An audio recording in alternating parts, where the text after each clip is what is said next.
पूछकर ये बताया कि मैं विरोध करने के लिए खड़ा हूं, क्योंकि बहुत सारे भाषण यहां हुए हैं, उसमें विरोध हो रहा है या समर्थन हो रहा है या अभी भी तटस्थता है, निश्चित क्या करना है इसका पता नहीं चल रहा है। और इसलिए सबसे पहले मैं ये बताना चाहता हूं कि मैं इस प्रस्ताव का विरोध करने के लिए खड़ा हूं। अभी अभी रामविलास जी पासवान जी का भाषण हुआ, नहीं वो बाहर क्यों गए ये मैं नहीं पूछना चाहता, चैन पुलिंग के बाद तो बाहर जाना ही पड़ता है। उन्होंने शरद जी से अपेक्षा की कि वो चेन पुल कर लें। 6 महीने की सजा होती है।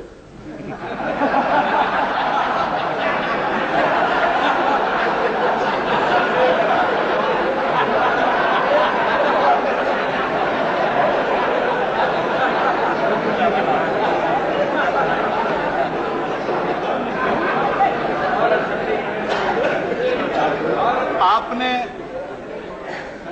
मेरे मुंह की बात छीन ली।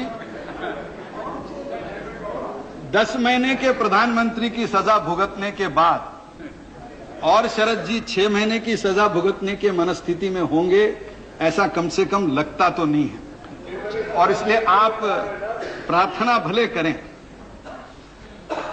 सभापति जी, इस सदन ने विश्वास के अनेक प्रस्ताव देखे हैं, अविश्वास के भी प्रस्ताव देखे हैं, गर्मा गर्मी की चर्चा देखी है, लेकिन शायद सदन के इतिहास में ऐसी चर्चा विश्वास अविश्वास के प्रस्ताव पर सदन ने देखी नहीं है। क्योंकि जो विश्वास मांग रहा है उसे अपने पर ही विश्वास नहीं है, उसका अपनों पर ही विश्वास नहीं है। जब अपने पर विश्वास ना हो और अपनों पर भी विश्वास ना हो तो परायों के सहायता से वो अपने आप को विश्वास मत पारित कर लेगा। इस भ्रम में इस प्रकार की चर्चा चल रही है। प्रधानमंत्री जी ने विश्वास का प्रस्ताव रखा। हम निश्चित रूप से अपेक्षा करते थे, आदरणीय जसवंत सिंह जी ने अपने भाषण में कहा कि प्रधानमंत्री अपने भाषण में विस्तार से यह बताते कि विश्वास का प्रस्ताव रखने की नौबत उन पर क्यों आई। महामहिम राष्ट्रपति जी ने उन पर विश्वास का प्रस्ताव रखने के लिए क्यों कहा, लेकिन प्रधानमंत्री के पूरे आधे घंटे के भाषण में उन्होंने एक शब्द से यह नहीं कहा कि वो इस सदन का विश्वास क्यों मांग रहे हैं। और वो अपनी कश्मकश में तो यहां तक भूल गए कि भाषण समाप्त होने तक भी उन्होंने सदन से यह औपचारिक भी प्रार्थना नहीं की कि आप मुझे अपना विश्वास दो। मैं उन्हें दोष नहीं देता, मैं उन्हें दोष नहीं देता, क्योंकि प्रधानमंत्री जानते हैं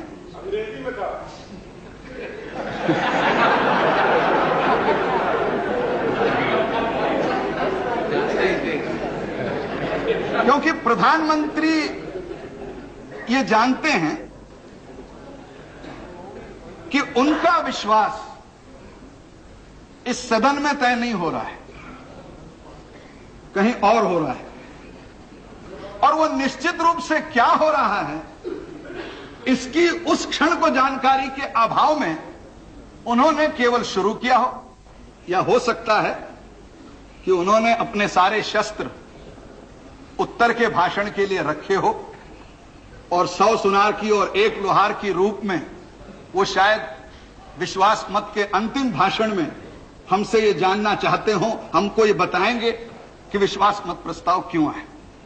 लेकिन जितने औरों के भाषण मैंने सुने उसमें भी ये जो संकट आया है, इस संकट के संबंध में किसी ने स्पष्ट रूप से चर्चा करने की हिम्मत नहीं की। गुजराल जी का भाषण हुआ, विदेश नीति पर बहुत बढ़िया भाषण हुआ। उनके विदेश नीति से हम सहमत हो ना हो, लेकिन उनका भाषण सुनते हुए मुझे लगा कि आज विश्वास के प्रस्ताव की चर्चा नहीं है, शायद एक्सटर्नल अफेयर्स मिनिस्ट्री के डिमांड्स की चर्चा हो रही है और उस पर जिस प्रकार का भाषण हो, उन्होंने अपना भाषण दिया। जो वर्तमान संकट, उन्होंने अंतर्राष्ट्रीय संकट की बात की, उन्होंने पाकिस्तान के साथ के संकट की बात की, नैम की बात की, बहुत महत्वपूर्ण बातें की। लेकिन जो राजनीतिक संकट के कारण 11 तारीख को हम यहां मिले हैं, उस संकट के बारे में उन्होंने कोई अपना अभिमत नहीं दिया। प्रधानमंत्री जी ने अपने भाषण में जो उपलब्धियां गिनाई, मैं केवल समय अभाव में एक एक छोटा उदाहरण देके आगे चलूं। उन्होंने कहा 6 साल के बाद हमने अंतर्राज्यीय परिषद ली। अब आज का संकट, आपने 6 साल में अंतर्राष्ट्रीय परिषद क्यों नहीं ली? इसके लिए निर्मित संकट ही नहीं है। अगर आपको किसी परिषद का कहना चाहिए था तो स्टीयरिंग कमेटी में क्या हुआ, निगोशिएटिंग कमेटी में क्या हुआ? आखिर सारी आज का जो संकट है वो स्टीयरिंग, निगोशिएट, फॉर्मल, इनफॉर्मल, इससे निर्मित संकट है। आप इंटरस्टेट काउंसिल में क्या हुआ और नेशनल डेवलपमेंट काउंसिल में क्या हुआ, इन दोनों की चर्चा करके 11 तारीख में आप हमारा समय क्यों बर्बाद कर रहे हैं? आप ये तो बताइए कि स्टीयरिंग में क्या हुआ। लेकिन न उन्होंने स्टीयरिंग का कहा, न इनफॉर्मल कहा, न फॉर्मल कहा, न उन्होंने कांग्रेस का नाम लिया, न उन्होंने विड्रॉल के लेटर की बात की, न उन्होंने तो ऐसा भाषण किया कि जैसे कोई कुछ हुआ ही नहीं। बस वो एक लाइन विश्वास का प्रस्ताव पढ़ गए, फिर 2-4 काउंसिल की बात की और बैठ गए। अब अगर प्रधानमंत्री इस प्रकार विश्वास मांगे, और चंद्रशेखर जी अपेक्षा करते हैं कि उनके गुरु विश्वास दे, कुछ विश्वास के लिए कहो। अब उन्होंने तो नहीं मांगा। हाँ, प्रिय रंजन दास जी ने अपनी ओर से यह प्रयास किया कि हम विश्वास के प्रस्ताव का विरोध क्यों कर रहे हैं। भले उन्होंने स्पष्ट शब्दों में ना कहा, क्योंकि जब तक स्थिति निश्चित ना हो तो अंधेरे में ज्यादा कहना आवश्यक नहीं, लेकिन उन्होंने जरूर कहा। अब उनका भाषण सुनकर मुझे लगा कि it was bunch of contradictions. आप क्या भाषण कर रहे थे? आपने मुलायम सिंह की तारीफ की, he is the secular builder of Uttar Pradesh. भैया मानते हैं मुलायम सिंह महान है और वो सेक्युलर इंडिया के सबसे बड़े। और फिर उन्होंने कहा, देवेगौड़ा जी, मायावती को मुख्यमंत्री आपने क्यों नहीं करने दिया? अरे बेचारे देवेगौड़ा क्या करेंगे, उनके पास 7 मेंबर नहीं है। 70 सभाओं के बाद 28 से 7 पर उनका आंकड़ा उत्तर प्रदेश में आ चुका, वो तय क्या करेंगे? मायावती जी तो प्रधानमंत्री इसलिए नहीं बनी और मुख्यमंत्री इसलिए नहीं बनी, पता नहीं अब आजकल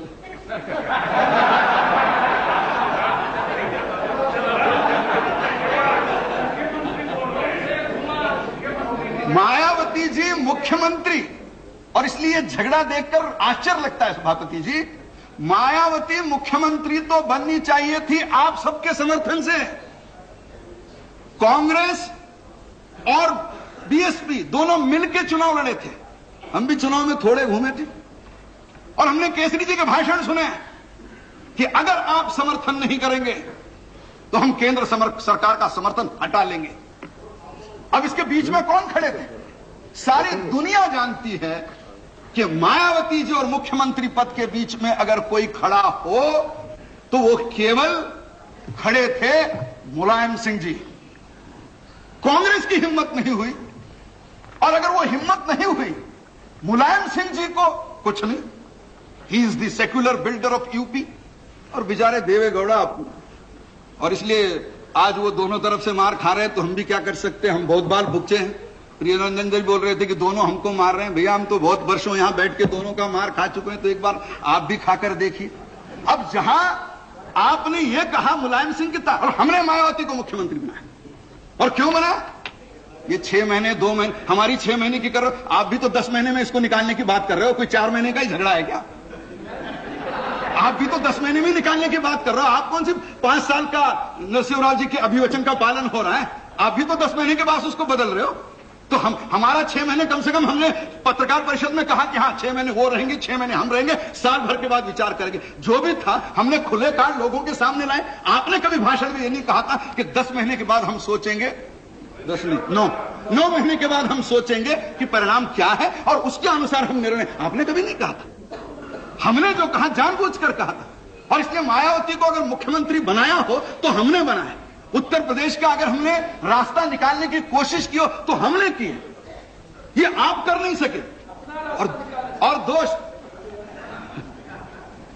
मैंने सुना फारूक जी की तारीफ हुई और उस समय फारूक जी बैठे भी थे, उनको भी अच्छा लगा होगा कि कश्मीर का चुनाव फारूक जी को जीतना चाहिए था।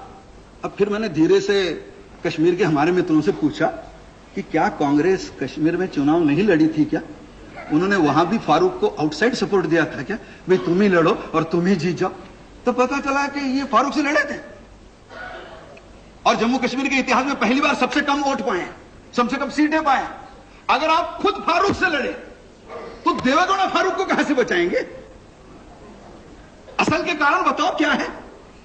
आपने तीसरा मुद्दा रखा, वो पाकिस्तान के अध्यक्ष लेघारी ने क्या कहा। अरे बाप रे, हम अपने अध्यक्ष के बारे में कुछ नहीं कह सकते, मतलब आप कि उसने क्या कहा, मतलब आप अपने पार्टी के अध्यक्ष के बयान की रिस्पांसिबिलिटी नहीं ले सकते। बेचारा देवेगौड़ा लेघेरे की रिस्पांसिबिलिटी कहां से लेगा कि उसने कहां से भाषण किया? मुझे तो समझ में नहीं आता। लेघेरे ने क्या कहा? खलीज टाइम्स, हम भी दुखी हैं। पाकिस्तान के अध्यक्ष ने जो कहा वो निंदा के पात्र है। खलीज टाइम्स में जिस प्रकार आया उसका खंडन भी बाद में किया होगा। अगर वो सच है तो वो गलत है, लेकिन उसका किसी एक व्यक्ति से संबंध नहीं था। लेकिन तब आप ये नहीं बोले कि इस संयुक्त मोर्चा के सदस्य नेशनल कॉन्फ्रेंस के फारूक अब्दुल्ला ने भरी सभा में यह कहा कि छिंदवाड़ा में भरी सभा में कहा कि 1/3 कश्मीर ये पाकिस्तान को देना चाहिए और वही कश्मीर। अब उस फारूक जी के घर पे बैठ के आप तय कर रहे हैं, और इसलिए आज सुबह किसी समाचार पत्र ने लिखा है कि इनके निगोशिएशन सफल क्यों नहीं हुए। उन्होंने कहा इन्होंने जगह गलत ढूंढी। पहले फारूक अब्दुल्ला के यहां बैठे, अब वहां कोई भी आदमी लाइन ऑफ एक्चुअल कंट्रोल के बाहर तो जा ही नहीं सकता, तो जो लाइन ऑफ एक्चुअल कंट्रोल है उसके बीच में था। और फिर दूसरी बार बैठे शरद जी के यहां, अब वहां कोई फेंस सिटिंग सब मामला है, कभी पॉजिटिव डिसीजन होता ही नहीं, तो वहां से डिसीजन कहां से आया?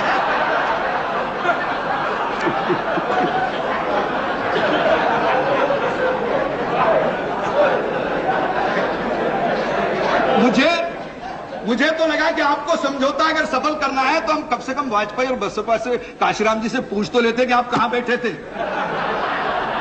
उस जगह का शायद कुछ महत्व हो सकता है जिससे आपको रास्ता मिल जाता है इस जाने का। अब इस मतलब जिसने 1/3 कश्मीर देने की बात की, हिंदुस्तान की संसद का यूनानिमस रिजोल्यूशन है 1/3 कश्मीर वापस लेने का।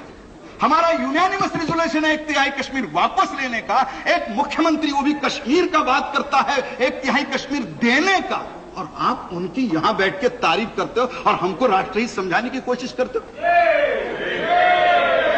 फिर तो प्रियरंजन दास मुंशी जी ने ज्योति बसु के गणशक्ति का आर्टिकल विदाउट ट्रांसलेशन देवेगौड़ा जी को कहा आप पढ़ो।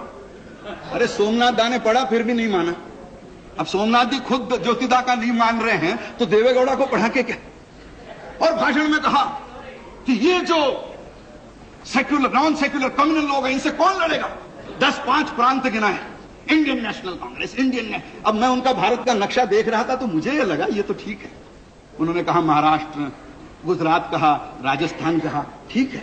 लेकिन मुझे फिर यह ध्यान आया कि केरल में कौन किसके साथ लड़ रहा है, कर्नाटक में कौन किसके साथ लड़ रहा है, आंध्र में किसके साथ कौन लड़ रहा है, तमिलनाडु में कौन लड़ रहा है, ओडिशा में कौन लड़ रहा है, बंगाल में कौन लड़ रहा है, त्रिपुरा में कौन लड़ रहा है, असम में कौन लड़ रहा है। इंडियन नेशनल कांग्रेस यहां किसके साथ लड़ रही है? हमारे साथ लड़ रही है। किसके साथ लड़ रही है? और इसलिए आप हमारी आपका तो पता भी नहीं मिलेगा। अगली बार पोस्टपोन आ जाए ना तो चिंता मत करो, चुनाव हो जाने दो। आप में से आधे लोगों का तो सब बेरंग वापस जाएगा कि पता गलत है। ये नॉर्थ यूपी में भी नहीं रहते, साउथ यूपी में भी नहीं रहते, इसलिए उसकी चिंता मत करिए। आप आगे क्या होना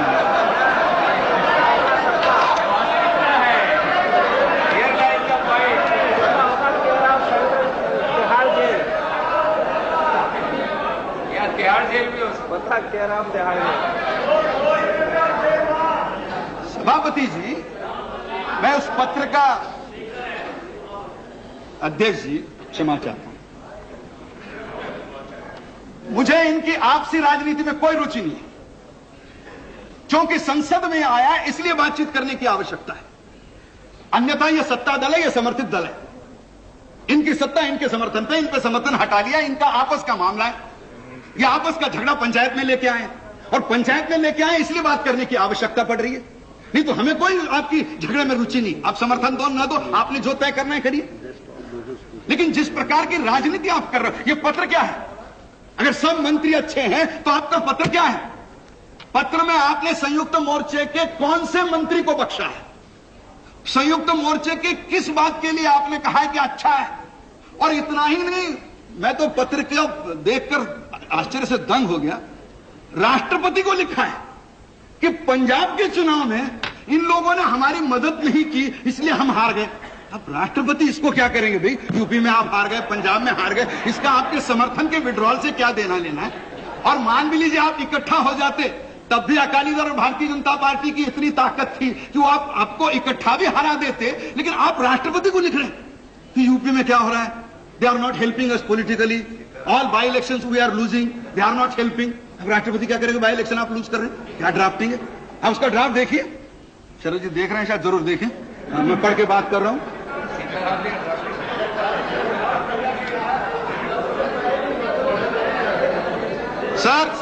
Sir, I will save the time. In UP, Punjab and a series of by-election, the United Front failed to work together with the Congress to contain the forces of political communalism.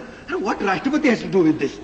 ये तो चुनाव का समझौता है, किसका किसके साथ हो गया, इसका प्रस्ताव से क्या संबंध है?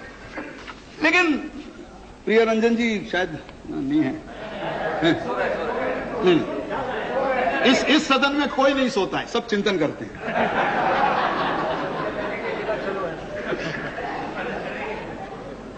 अध्यक्ष जी, उन्होंने दुख बताया कि दोनों तरफ से मार पड़ रही, इसलिए मुझे लगा कि जसवंत जी की भी मारे और मैं भी मारे, ठीक नहीं। मुझे कभी कभी उनकी हालत समझ में आती है। इनकी सत्ता इनके आधार पे है, पूरा समर्थन इनका है, नहीं तो ये तो आते ही नहीं, शपथ ही नहीं होती, 1 महीने में चले जाते। अब इन्होंने सत्ता दी और सत्ता देने पर इन्होंने उत्तर क्या दिया? एक बड़े नेता ने कहा समर्थन वापस लिया तो जूते पड़ेंगे। अब मुझे मालूम नहीं, ये संसदीय शब्द नहीं है, अच्छा शब्द नहीं है, लेकिन अब बड़े नेता कह चुके, हम क्या करें? किसी ने यह कहा कर्नाटक की विधानसभा में, हिम्मत है तो समर्थन वापस लेकर दिखाओ। और एक बड़े नेता ने तो कहा you have a choice, United Front और तिहाड़ जॉय, चॉइस इज योर्स। ये कौन सा समर्थन मांगने का ढंग है जी? मतलब मैं नाराजगी समझ सकता हूं आप लोगों की, ऐसे कैसे आखिर समर्थन दिया हमने, वीपी सिंह को समर्थन दिया तो थोड़ा बहुत नाराजगी हम भी समझ सकते हैं आपकी नाराजगी। कोई कहे कि यूनाइटेड फ्रंट और तिहाड़, अब यहां खड़े होकर कह रहे हम अपील करते हैं, हम प्रार्थना करते हैं, हम अपील करते हैं, प्रार्थना करते हैं, ये पहले क्यों कहा? अब असली झगड़ा सांप्रदायिकता का नहीं है। अगर भारतीय जनता पार्टी 10 महीने पहले सांप्रदायिक थी तो आज भी उतनी होगी, हम तो उतने ही हैं। फिर सांप्रदायिकता के नाम पर आप दोनों इकट्ठा आ रहे हैं, आज बिखरने की बात क्यों हो रही है? ऐसी कौन सी बड़ी बातें आई जो हमारे सो कॉल्ड कम्युनलिज्म से बड़ी हुई? लेकिन अध्यक्ष जी, एक बात संयुक्त मोर्चा को भी समझना चाहिए, अरे जिनके समर्थन पे राज कर रहे हो उनके साथ कुछ तो अच्छा बर्ताव करो। झारखंड मुक्ति मोर्चा के केस में अचानक एक नया नाम जुड़ गया, अरे पहले नहीं था, वो महतो ने कभी उस नाम को नहीं लिया, अब जुड़ गया। अब परेशानी होगी साहब, किसी वरिष्ठ नेता पर इस प्रकार का आरोप होता है तो परेशानी नहीं होगी। अध्यक्ष जी, अब पार्टी को किसी ने 2 करोड़ का चंदा दिया, अच्छा सूटकेस में नहीं, चेक से दिया। अब चेक से चंदा देना नहीं चाहिए था, उनकी कंपनी डूब रही थी, डूबने वाले कंपनी को इतना चंदा देने का अधिकार नहीं है, ये लीगल है, लेकिन चंदा दिया तो उसके घर पर रेड कर दिया। आगे कैसा होगा चुनाव में? अगर हम सरकार को समर्थन दे रहे हैं और चंदा देने वाले पर रेड कर रहे हैं, दुख होना स्वाभाविक है। पार्टी को किसी ने 3 करोड़ रुपया विदेश से दिए, ड्राफ्ट से दिए, no suitcase, no hanky panky business, nothing under the table, draft बना के सिंगापुर से भेजे। अब बैंकिंग सिस्टम यह है कि ड्राफ्ट पे भेजने वाले का नाम नहीं होता। अब चिदंबरम जी पूछ रहे किसने 3 करोड़ दिए, नाम बताओ। अरे भाई, अपनी पार्टी है, समर्थन दे चुकी है, पूछने का अधिकार ही आपको इस पर मिला है कि उस पर नहीं होना चाहिए। अब अध्यक्ष जी, सब पार्टी पार्टी को हिसाब मांगा। अब ये ठीक है कि बहुत सालों से कुछ पार्टियों ने हिसाब नहीं रखा हो, कांग्रेस पार्टी वक्त पर हिसाब दे नहीं सकी। अब होता है भाई, समर्थन देने वाली पार्टी है, 2-4 दिन आगे पीछे पेशी कर देते, 20 करोड़ का जुर्माना। अरे 10 महीने में समर्थन दिया और 10 महीने में समर्थन दिया और 24 करोड़ का इनकम टैक्स लगा दिया। 10 महीने में इनकम कुछ नहीं, टैक्स 24 करोड़।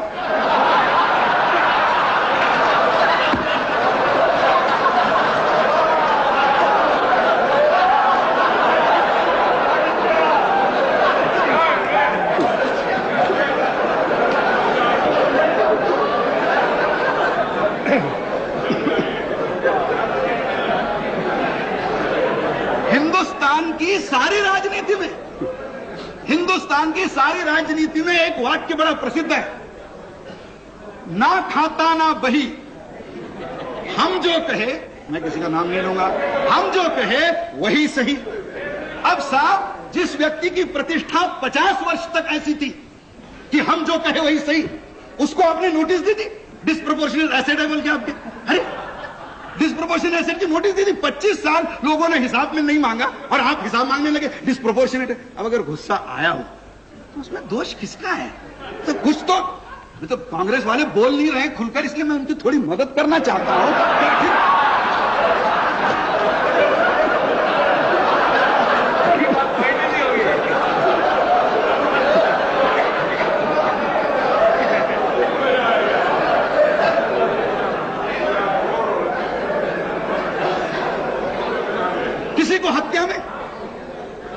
किसी को हत्या में फंसा दो, किसी को डकैती में फंसा दो, किसी को भ्रष्टाचार में फंसा दो। अरे बेचारे, वो आडवाणी थोड़े हैं जो सुप्रीम कोर्ट में चले जाए। हिम्मत हो तो नेता की ऐसी, इनकी नहीं है। हिम्मत हो तो ऐसी। आडवाणी जी पर आरोप हुआ, उन्होंने कहा लोकसभा का त्याग पत्र देता हूं और उस दिन तक मैं लोकसभा में नहीं आऊंगा जिस दिन तक कोर्ट से नहीं जाऊंगा। और आज हिंदुस्तान के इतिहास में उन्होंने अपनी पवित्रता सिद्ध करके वो कोर्ट से बरी होके फिर लोकसभा में प्रवेश कर। अब आप इनसे अपेक्षा करते हो कि भारतीय जनता पार्टी जैसा व्यवहार करे? नहीं कर सकते वो। अब वो नहीं कर सकते तो वो जैसा व्यवहार करते हैं उसी प्रकार आप उनसे व्यवहार करिए। आप उनको कोर्ट में रहता, law will take it own course, ऐसे कैसे चलेगा? आप रेस कोर्स में बैठे उनको ओन कोर्स में भेज रहे हैं, ऐसे कैसे चलेगा?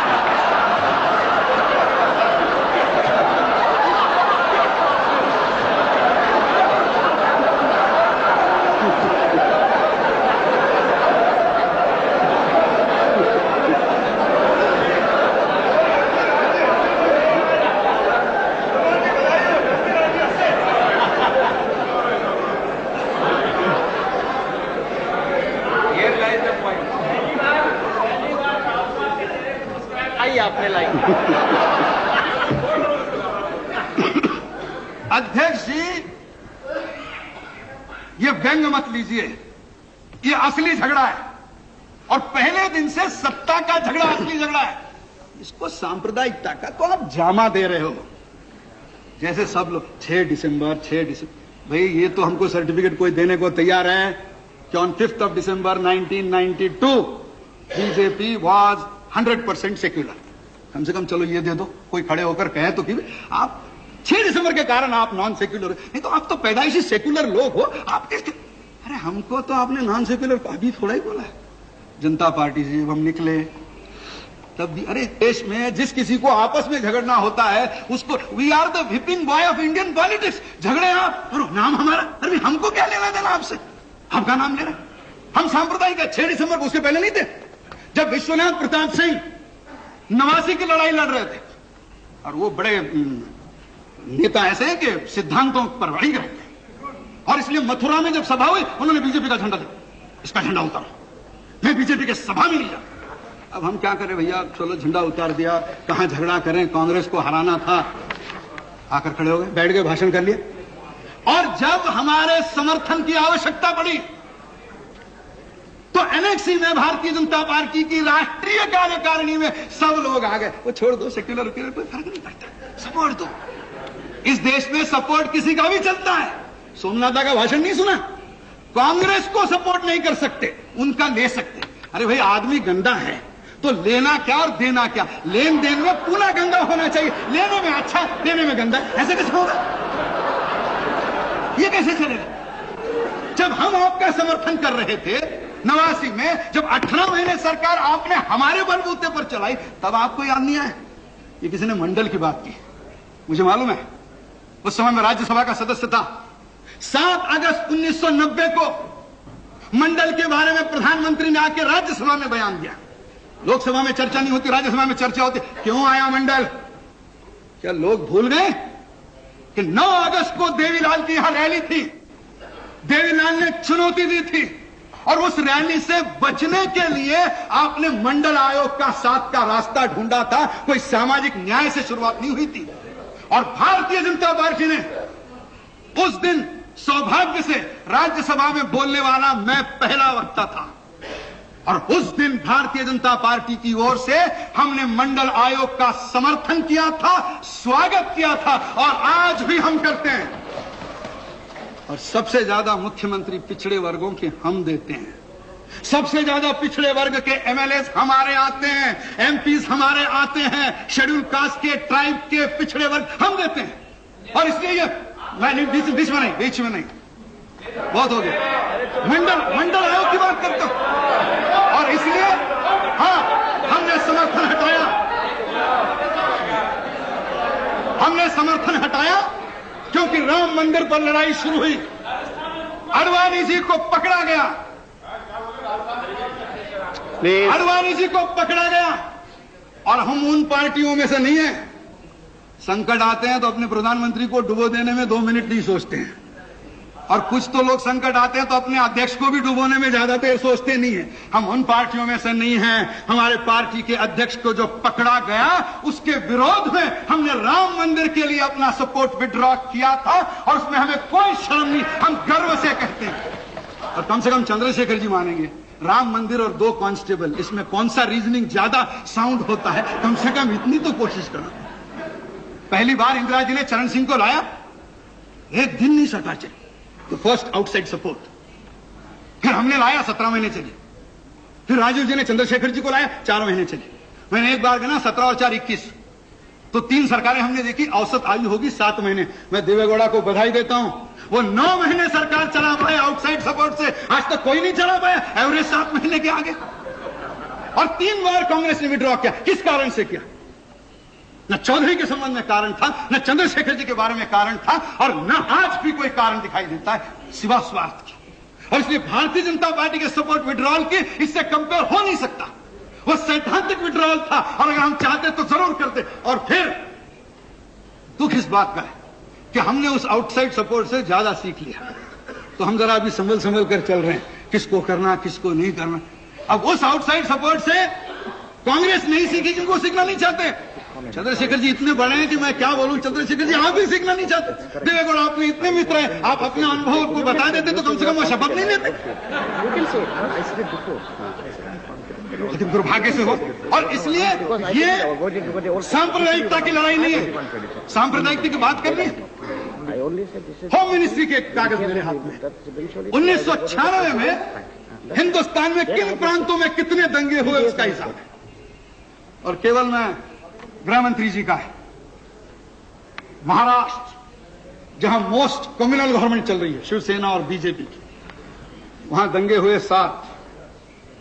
और बिहार, मोस्ट सेक्युलर गवर्नमेंट चल रही है, दंगे हुए 24।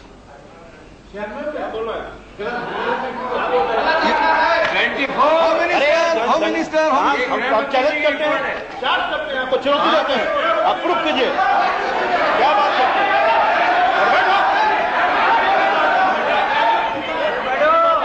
ये भारत के गृह मंत्री की रिपोर्ट है।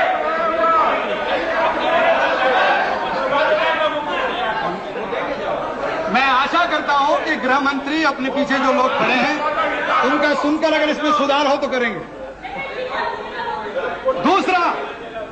दूसरा कम्युनल गवर्नमेंट राजस्थान, 96वें दंगे की संख्या 1। और सेक्युलर गवर्नमेंट मध्य प्रदेश, दंगों की संख्या 40। कम्युनल गवर्नमेंट दिल्ली, दंगे एक सेक्युलर गवर्नमेंट, सबसे सेक्युलर गवर्नमेंट केरल, दंगे 34, और ये आंकड़े मेरे नहीं है, ये गृह मंत्री का कागज है। और इसलिए ये विषय सांप्रदायिक और असांप्रदायिकता इसका नहीं है। हम माने न माने, इस संयुक्त मोर्चा की सरकार या प्रधानमंत्री, उनके लिए आंसू बहाने की कोई आवश्यकता नहीं है, क्योंकि इस सरकार का अगर ऐसा हो तो हमको हमेशा राज में रखो, दंगे हो गए नहीं देश में। मैं आपको एक तरकीब बता रहा हूं दंगे न होने की, ये बहुत बार सुन चुका हूं मैं। इस सरकार का जन्म ही विचित्र हुआ। अध्यक्ष जी, कल रात मैंने दूरदर्शन पे पढ़ा, समाचार पत्रों में पढ़ा कि 13 पार्टी अपने अपने सदस्यों को व्हिप देने वाले हैं।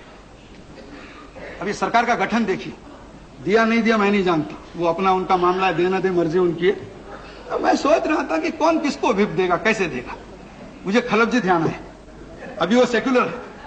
हाँ, रमाकांत जी खलप कानून मंत्री, अभी वो सेक्युलर है। एक साल भर पहले महाराष्ट्र गोमांतकवादी पार्टी और बीजेपी और शिवसेना का एक समझौता था, हमने छोड़ा था, इनको मुख्यमंत्री करने का हमारा प्रयास था, लेकिन हो नहीं पाया, वो चुनाव हार गए। अब वो सेक्युलर हो गए, हम कम्युनल हो गए, तो चलते रहता है उसमें, ये तो हमारे साथ कोई बहुत नहीं बात नहीं। अब मुझे लगा ये 13 पार्टियों में खलप जी का व्हिप कौन किसको देगा। फिर मुझे लगा वो राइट हाथ से व्हिप लिखेंगे, लेफ्ट हाथ को दे देंगे। ये सरकार बनी है ऐसी। मुझे लगा कि शीशराम जी सतपाल जी को व्हिप देंगे या सतपाल जी शीशराम जी को व्हिप देंगे, क्योंकि देने वाले तो कांग्रेस में चले गए, ये इधर बैठ गए। अब नारायण दत्त तो इधर है नहीं, देंगे किसके। ये सरकार, मैं केवल एक छोटा उदाहरण देना चाहूं, खलप जी सामने है। हम अभी इन दिनों में चीन में एक संसदीय यात्रा थी, आपके आशीर्वाद से खलप जी के नेतृत्व हम गए। आजकल अध्यक्ष जी चीन में जनतंत्र जानने की बड़ी उत्सुकता बढ़ी है, और इसलिए बहुत दिन बदले हैं। पहले तो कम्युनिस्ट पार्टी यहां कम्युनिस्ट पार्टी के निमंत्रण पे आती थी, आजकल तो चीनी communist party Bharatiya Janata party के निमंत्रण पर भारत में आकर अभ्यास करना चाहती है, क्योंकि वो भी जानते हैं कि इनमें तो कुछ बचा नहीं है, क्या फायदा इनसे संबंध रख के, जो नई पार्टी आने वाली है उससे ज्यादा संबंध रखो। तो उनका भी आपस का सारा बदला है। अब मैं जब चीन में गया, रमाकांत जी भी थे, चिंतामन पानीग्राही थे, बहुत यहाँ के मित्र थे, कुछ राज्यसभा के थे। जब हम वहां गए तो कुछ वहां के लोगों ने पूछा, भाई आपकी डेमोक्रेसी कैसी चलती है, क्योंकि उन लोगों का तो संसद अलग, इलेक्शन अलग। तो रमाकांत जी थे और बड़े नेता हैं, लेकिन पुरानी मित्रता है, तो उन्होंने मुझे कहा कि सर बताइए भाई कैसी चलती है, चर्चा करो इनसे। तो एक एमपी ने मुझे पूछा कि हाउ इज योर डेमोक्रेसी। तो मैंने कहा मैं डेमोक्रेसी बताता हूं, मेरा उदाहरण, मैंने कहा सिर्फ मैं परिचय करवाता हूं, डेमोक्रेसी समझ लो। मैंने कहा I am Pramod Mahajan, I am member of Lok Sabha, I belong to the single largest party and I am in opposition. चीनी आदमी मेरे को देखते रहा, you are single largest party. मैंने कहा we are the single largest party in the house, we are in opposition. अच्छा, फिर हमने चिंतामन पानीग्राही की ओर हाथ कर दिया।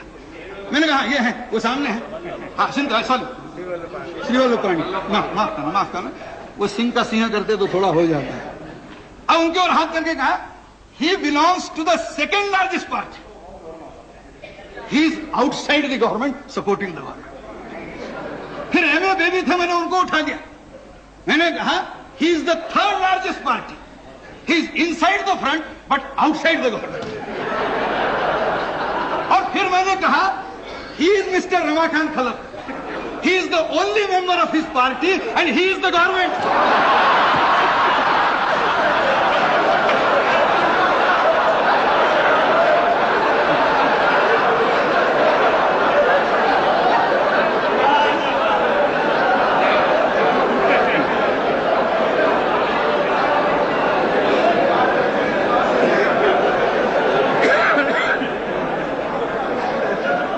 अब अध्यक्ष जी, अगर प्रकार की विचित्र विसंगतियों से अगर इस मोर्चे का जन्म ही हुआ हो तो आप आज कुछ भी कर ले, शरद पवार चेन खींच ले, कुछ भी करे। अब हमको किसी ने कहा कि रामविलास जी छोड़ दी इसमें, शरद पवार चेन खींच ले, आप कुछ करें, हो सकता है कि आप देवेगौड़ा को बदल दें, क्योंकि वो तो 42 पार्टी के नेता है, उससे छोटी पार्टी निकालिए। उसका प्रधानमंत्री करिए। धीरे धीरे तो जिसकी कोई पार्टी न हो उसका प्रधानमंत्री बनने के चांसेस इस लोकसभा में बढ़ते जाएंगे। मुझे तो कभी लगता है कि इस लोकसभा में पीछे आदमी कितने हैं इससे प्रधानमंत्री नहीं बनता। जितने कम हो, न्यूट्रल आदमी है, गड़बड़ नहीं करेगा। अब एक अनुभव देखने के बाद भी कांग्रेस दूसरा देखना चाहती है तो उसे मुझे कुछ कहना नहीं है, लेकिन वो करना चाहती है। अब इससे रास्ता नहीं निकलेगा। और इसलिए सत्य यह है कि सत्ता पिपासा, सेक्युलरिज्म नहीं, सत्ता पिपासा ये संयुक्त मोर्चा की इच्छा है और कानून का भय ये कांग्रेस का डर है। उसके कारण ये सरकार इकट्ठा टिकी है, बाकी सरकार में कुछ नहीं है। संयुक्त मोर्चे के लिए हमारे मन में दया क्यों आए? ये संयुक्त मोर्चा 13 पार्टियों का था। ये सरकारिया कमीशन वाला क्यों भाई? कोई 13 में 1-2 पार्टी टूटी क्या?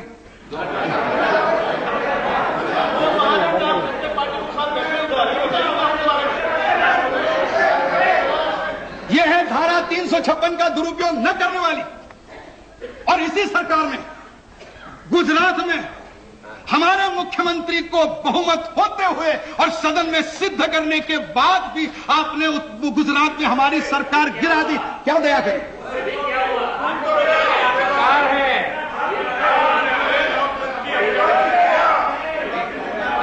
उत्तर प्रदेश में सबसे बड़ी पार्टी हम थे। भाई आपका तो मेंबर नहीं, आप मेरी मेजॉरिटी पूछ रहे हैं। आप और प्रांतों में जाके आपको मेंबर तो ढूंढिए, मेजॉरिटी की बात कर रहे हैं।